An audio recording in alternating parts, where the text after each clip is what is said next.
Thank you for joining me for another Quick Hits conversation. I'm Dr. Robyn. With me today, I have Jim Tam. He's a principal client director at Korn Ferry's Digital Group, where he advises organizations on how to improve their sales effectiveness through using world-class sales methodology and technology. I have Bill Dolan. He's a virtual event coordinator and director, video producer at Sprint Media. He is Emmy nominated in TV, live, and marketing strategist. He's an author and a coach. He's helping people promote their brand stories. I have Brandon Mahoney. He's the co-founder of LaunchPoint Labs, a startup studio and early venture funds where he is an expert in creating sales departments. The question I have today, a little bit tough, how do you think about something on purpose? Brandon, kick us off. So definitely a tough question. If I'm going to have to think about something purposefully, it means that there's a reason as to why I'm thinking about it, whether I'm thinking about a person. Am I thinking about them because I miss them? It maybe something happened in their life? That means that there's an end goal in that thought.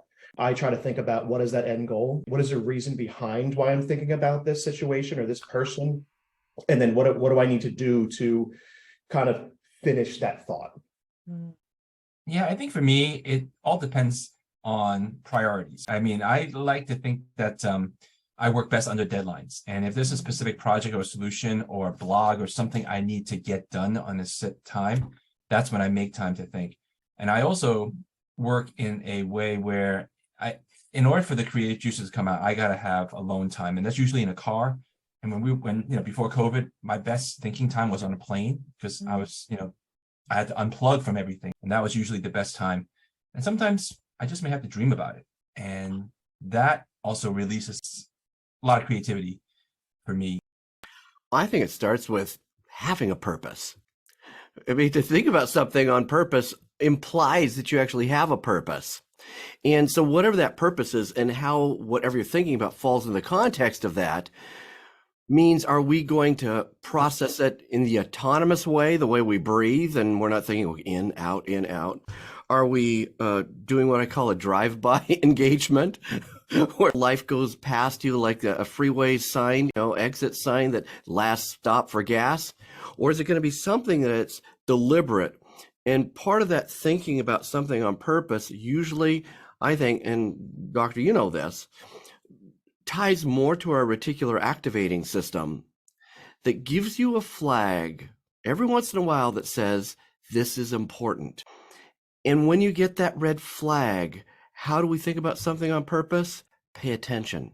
Mm-hmm. And be very deliberate about not reacting, but being responsive and reflective, and then hopefully respond thoughtfully. If it's not on purpose, if you don't have a purpose, it's just another drive-by. I love that point, Bill. Thank you so much for making it. And Jim, I want to go back to what you said about thinking in the car, thinking on airplanes. And I think a lot of people don't give their brain enough time where they don't have input.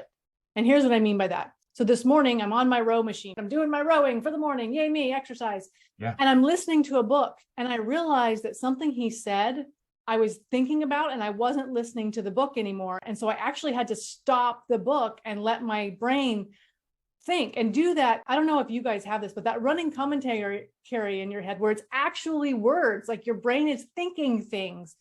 And it's easy, I think, to have so much input that when your brain starts doing that running commentary, you're not paying attention to it. It's so nice to hear that I'm not the only person that does that. Like, I'll be on my second or third page, and then I just, what did I just read? Because my mind just went off on a separate tangent. I don't know if it was triggered by something that I read or just something just got reprioritized in my brain. And all of a sudden I just lost track of the few pages. But I was flipping. Oh, you were actually reading. I was listening. So I had that going for me. That definitely happens to me, whether it's listening to an audiobook and I realize it's 5 minutes that I have not paid attention because I'm still thinking of something that was said previously, or when reading, same thing, I'll flip through and time just keeps going. One thing I found that helps me a lot when it comes to reading is I bring a notebook with me. And as I'm reading, I'm taking notes. And I feel like that helps me be very intentional about my reading. Because there are many times I'd read a book and a month will pass and I'm like, I don't really remember everything in that book. And I feel like I just wasted time reading just to say I read the book. So. Yeah, I was thinking it's funny when you first asked the question, I started thinking about not only the idea of how do I focus, because that's a key part of purpose. And by the way, I also love books on tape, and you probably do the same thing. I listen to them at least double speed. And I do it both for efficiency, but it requires me to focus, and I'm less likely to drift off when people speak at the normal canter that people usually speak. The other thing, though, is not just the purpose piece, is if it's purposeful, it means that I'm not just interested in the storing and the processing of information, but of recalling that information. And where I recognized I needed to do that is when I park at an airport. Mm. I've now learned about being deliberate about my purpose of getting back to my car by taking a picture of it. Mm-hmm. And the idea of just we end up going this way in life, boom, boom, boom, boom, boom, when the fact is that there's something right in front of us that we miss, we lose the purpose because we can't recall it. Mm. So being able to say, I'm going to stop, I'm going to absorb this memory and this feeling, whether here or on a picture, so that I can recall, and now it can fulfill its purpose. Mm-hmm. Creating those memory pegs, I think, when you are thinking about something, rather than just throwing it into the file pile that is your brain and hoping you can find that synapse again later, create a purposeful memory peg of this is where I find this. And I have things in my brain where if I want to remember them, I know I have to think about something else first, and then that memory is attached to it. But I did it on purpose to make that happen. I love that term, memory peg. That's great. I still can remember that the amygdala is the part of your brain that handles emotions, because when I was in grad school, I was like, well, that's like amethyst, and amethysts are nice stones, and that creates an emotion. That memory peg will be with me forever. You just put a memory peg for me. Amethyst, amygdala. Yeah. If you're thinking about stuff on purpose, how do you keep track of that? I love the idea of taking notes, Brandon. That is one of the things that I struggle with books on that I listen on audio, is that I'm usually doing something else. So how do you do it other than notes? I think that the way my mind works is that I'm kind of wired to solve problems. And if I can think of something that solves a problem, that's when I know it's going to stick. But if it's just a nice fact or nice, interesting thing to remember, it's probably going to be forgotten unless I write it down. And I think that's why growing up, I always put a notepad next to my night table, because otherwise I won't be able to go back to sleep, because I don't want to forget that thought. But once I write it down, then I'm able to go back to sleep. Right. Bill, what about you? How do you remember stuff?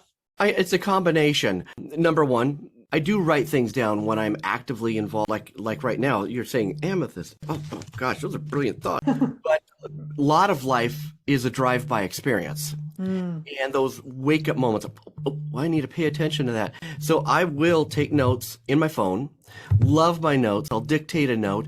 And for those things that are purposeful to me, I've already made files in my phone notes. It says, here's personal thoughts, here's philosophy, here's humor, here's things related to my last book, here's related to my next book.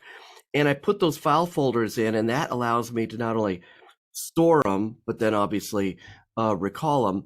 But the other thing, and it drives a lot of people around me crazy.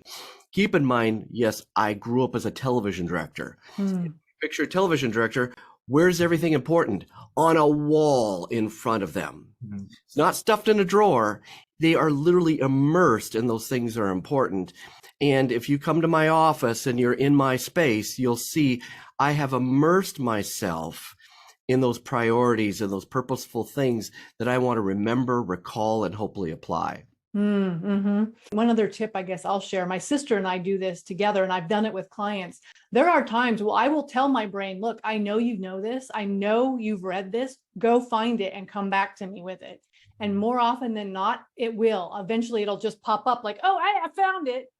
And I've done this with clients where I start walking them through a process and just asking questions and kind of getting their neurons to fire, and eventually we run into the synapse that's connected to the memory of the thing that they're looking for. So there is a whole process of, hey, it's in there, go find it, that your brain can do. I love that. I think after this call, Bill, I'm going to put down life is a drive-by experiencer. 'Cause I'm gonna write that down. I'm gonna That's a read it good again. saying, right? All right, gentlemen, that is our 10 minutes. Thank you so much for having this conversation with me, and I look forward to thinking about you and seeing you again very soon.